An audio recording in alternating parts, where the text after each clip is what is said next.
Aloe vera for detox? Not for everyone. Here's why you might want to think twice. Aloe vera has exploded in popularity as a miracle plant. You'll see it in juices, smoothies, supplements, and detox teas.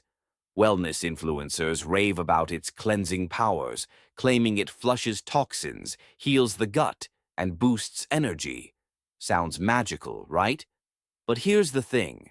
Aloe vera isn't a one-size-fits-all remedy. In fact, for some people, it could do more harm than good.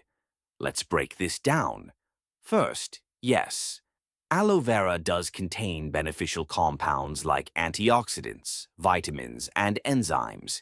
It can soothe inflammation and help with digestion in small doses. That's part of why it's used in natural health circles. But here's the catch. Most detox products contain aloe latex, a substance from the inner leaf that acts as a powerful laxative.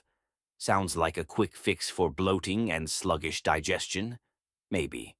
But aloe latex has a dark side. It can cause cramping, dehydration, and even electrolyte imbalance if overused.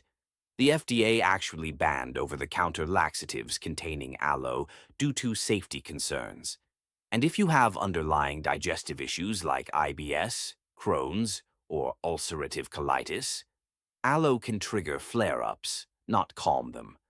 Your gut may be extra sensitive to its active compounds, especially if you're drinking concentrated juice daily.